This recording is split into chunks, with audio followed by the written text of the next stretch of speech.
Okay, well, I'm here with Dr. David Cumin from the Israel Institute in New Zealand, and we're going to be having a bit of a discussion about certain aspects of Israel and New Zealand's relations with Israel at the present time. Okay, so David, one of the big issues that's emerged in the last year in relation to New Zealand and Israel is, of course, the United Nations Resolution 2334. Could you give us a brief summary of what that resolution is about? Obviously, it's a legal document in the United Nations, so it's quite technical, it's quite complicated, but ostensibly what we've been told is it's a condemnation of Israeli settlements. However, that's just part of the story.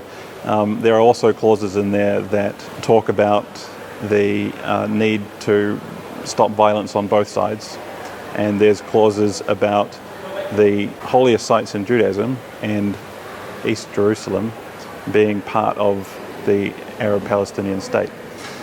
And there are also parts that talk about United Nations member countries having to separate their business dealings with Israel and with the areas that are west of the 1949 armistice lines. So there's quite a lot to it.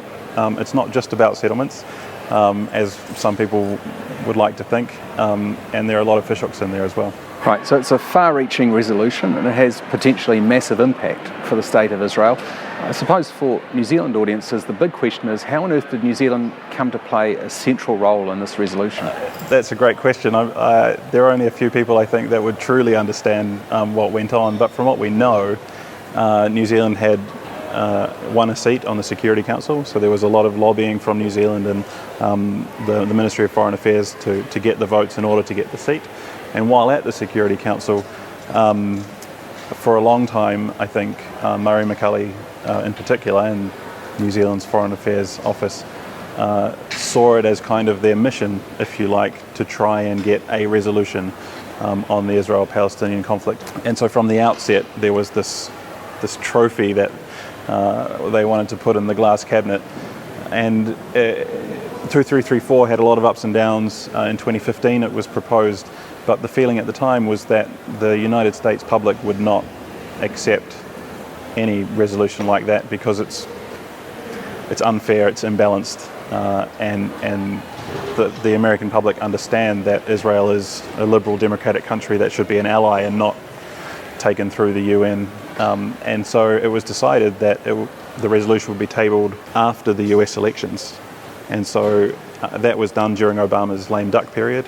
And the story gets quite interesting here because Egypt was the country that tabled the resolution first, and then they decided to withdraw it because I think even they saw how imbalanced it was and how unfair it was. And New Zealand had co-sponsored it at that stage, and from what we understand, New Zealand stepped in and said, we would like to put this back on the table, and gathered around with Venezuela and Malaysia and Senegal, which are not our traditional allies, and certainly no friend of Israel or democracy. And New Zealand joined with these countries and essentially made sure that the resolution came to the table. Okay, so the paternity of the resolution relies in some cases on some fairly odd bedfellows as far as New Zealand is concerned in order to get the resolution through. What has been the consequence of the resolution for Israel in the short term? In the short term, I don't think there's really been much consequence. There was an immediate response, of course. Israel withdrew their ambassador from New Zealand and from Senegal. There's no relationship with Israel in Venezuela or Malaysia, so nothing could be done diplomatically there. So the immediate consequences were there, but really I think definitely the Israeli people, from those I know, and a lot of the Israeli politicians at least, say that the United Nations has lost so much credibility that it's just another attack on Israel, really, and an unfair resolution from the United Nations. So that's the short term. In the longer term, though, it starts to become a lot more complicated because as these resolutions stack up and as the bias mounts, there's much more pressure from the UN and from particularly now the International Court and other bodies to actually start to do things against Israel properly. Okay, and there are various strands to this as well. One of them, as you say, relates to the International Court and the potential for criminality to be ascribed to some of the Israeli actions, and it's a sort of situation which no other country faces. There's also the issue of could be put in one way as indigenous rights, the rights of access to certain places and who controls certain religious sites. How is that significant? That's what I alluded to before in the what is the resolution about. So one of those clauses talked about East Jerusalem being part of Arab-Palestinian land. East Jerusalem contains the Temple Mount and the Old City of Jerusalem, which is the holiest place for Jews.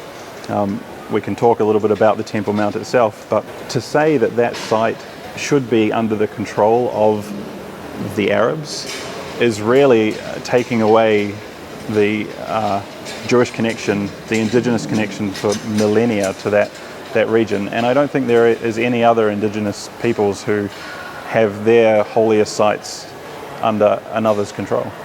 And I suppose related to that is the fact that the United Nations has a specific declaration on Indigenous peoples and their rights.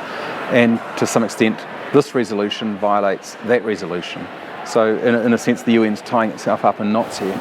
Yeah, I think there's a good argument for that. I think that the UN, in a lot of their bias and anti-Israel sentiment, has tied itself up in knots in other areas as well. So the double standards that are applied are really an affront to the foundation of the United Nations, which is to be fair and equal to all nations. And what was the response in New Zealand? Now, the resolution, I think, came into effect a few days before Christmas, so it's politically a very quiet time. But what was the response from New Zealanders to this? I know that there were thousands of New Zealanders who signed petitions against the resolution. There were hundreds who went down to Parliament at a quiet time when Parliament wasn't even sitting and protested the resolution. And we've heard that MPs were inundated with letters asking what New Zealand was doing with Malaysia and Venezuela and Senegal and attacking a traditional ally at the United Nations. So I think that the response was really one that certainly I felt as a Kiwi, what were we doing? And it's surprising the extent of that response, because typically New Zealanders don't react to that extent and in those numbers to international affairs. They sort of take a back seat to what's happening domestically. So clearly it struck a nerve with a lot of New Zealanders. Look, I think we like to be known as people who have a sense of fair play, and this certainly wasn't that. So that's, I think, a large part of the reason. Now, of course, the government that introduced, or rather supported this resolution, some of its own ministers had doubts about it. Is that right? Yeah, so there were a few National Party MPs who expressed their upsetness about how this was done and why New Zealand was effectively stabbing an ally in the back. Unfortunately, the leadership shut a lot of that down, and the line that came out afterwards was in support of what Murray McCully did. So even within the government, there's some disquiet about the moral rectitude of this resolution, that people have a sense that it's violated something very important. And of course there were immediate diplomatic consequences. In the long term, how do you see that relationship between New Zealand and Israel evolving as a consequence of this resolution? I'm an optimist, and I'd like to think that now that the ambassador has returned, and I think at least the National Party and the Labour Party as well, and New Zealand First for sure, and ACT at least, have said they want to be a strong ally to Israel. They want the relationship, they want to develop the ties, and so I'm hopeful that we can move on and this won't happen again. But at the same time, that resolution is still in place, and this is the big challenge, isn't it? That it sets a new benchmark for what is and isn't acceptable as far as the UN version of the international community is concerned. Is there any chance of that resolution being repealed or removed or amended? It's important to note that the United States abstained at the United Nations Security Council vote, and that effectively was a vote to let it pass, because they could have used their veto, as they have done in the past, to protect Israel from these biased resolutions, but they didn't, and that was the Obama administration. But interestingly, the United Nations House of Representatives almost immediately afterwards, bipartisan support for a House resolution to call for that resolution to be repealed or substantially changed, so that it wasn't so anti-Israel and biased. Unfortunately, the United Nations is a large organisation, and it's very difficult to repeal without substantial support. and a lot of the nations there are not interested in trying to repeal that. So I don't think it will happen, but the sentiment is there from New Zealand's traditional allies. And obviously there's been a change in government in the United States and a different view towards Israel now. Closer to home, what's been the position of Australia, which is our closest ally and probably our closest cultural cousin?